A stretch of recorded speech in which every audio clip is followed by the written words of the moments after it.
اور پھر رسول کریم صلی اللہ علیہ وسلم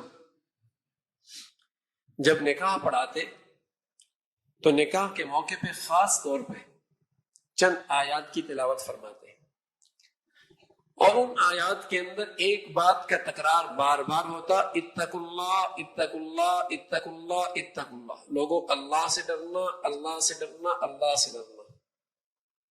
یہ تعلیم ہوتی کہ اس موقع پر بھی ازواجی زندگی کے بندھن جب باندھے جا رہے ہیں، جو تقریبات ہو رہی ہیں، جو لین دین ہو رہا ہے، اس میں بھی اللہ سے ڈرنا۔ اس لیے کہ اللہ سے ڈرو گے نہیں تو اس کی نحوست کا اثر زندگی میں پڑے گا۔ ہمارے ہاں جو دیندار طبقہ ہے وہ ماشاءاللہ مردوں کو الگ بٹھاتا ہے، عورتوں کو الگ بٹھاتا ہے، لیکن جب کھلانے کی بات آتی ہے تو مرد ہی عورتوں کو کھلاتے ہیں۔ پتہ نہیں وہ مرد نہیں ہوتے یا پردہ پروف ہوتے ہیں، ویسے بڑا پردے کا اہتمام، لیکن کھلانے کے وقت وہی مرد کھلا رہے ہیں۔ اور اس سے بڑی بدنصیبی کیا ہوتی ہے کہ دولہا کو سب عورتوں کے درمیان میں بٹھا دیا جاتا آخر میں۔ کیا مطلب ہے؟ باقی سارے مرد ہیں اور یہ مرد نہیں رہے، یا کیا سلسلہ ہے؟ ارے اللہ کا حکم پورا کر رہے ہو تبھی تم نے پردہ کیا ہے، یہ خرافات کیوں، یہ گناہ کیوں کر رہے ہو؟ اور پھر وہاں جو تماشا ہوتا ہے، وہاں جو تماشا ہوتا ہے وہ اس سے بڑا عذاب ہوتا ہے۔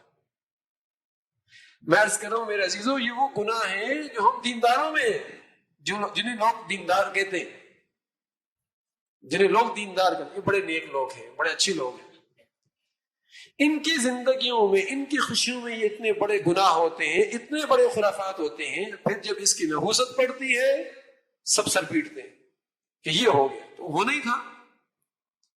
کبھی ساس درد سر بنتی ہے، کبھی شوہر درد سر بنتا ہے، کبھی بیوی سر درد بنتی ہے، کبھی خاندان سر درد بنتا ہے، بنے گا نا؟ اس لیے کہ وہاں تو مقصود ہی ریا ہے، سارے شادی کا مقصد ہی ریا، دکھلاوا، شہرت، لوگوں کے یہاں واہ واہ، اس کے نتائج تو بد نکلیں گے۔ کا سب کا اس موقع پہ خیال رکھا گیا اور اللہ اور اللہ کے رسول کی کوئی رعایت نہیں رکھی۔ تو ایسے موقع پہ رسول اللہ صلی اللہ علیہ وسلم نے بطور خاص کا اتقوا اللہ، اللہ سے ڈرنا،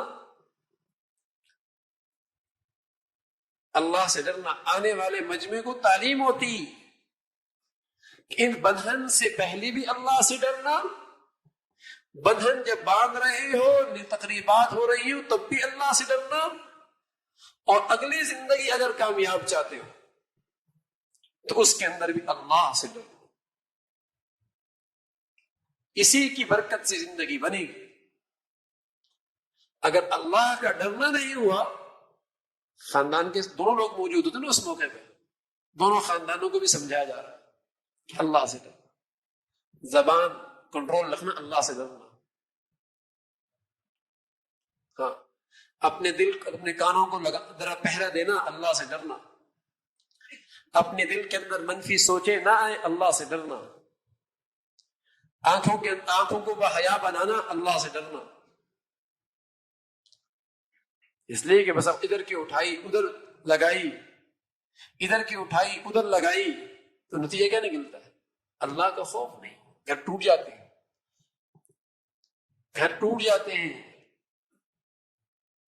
تو حضور علیہ الصلوۃ والسلام بطور خاص فرماتے اللہ سے ڈرنا، اس کا خوف رکھنا دل کے اندر۔ تو پوری ازواجی زندگی کی بنیاد یہی ہے کہ ہر قدم اللہ کے خوف کے ساتھ ہو، تقوی کے ساتھ ہو، تب زندگی بنے گی۔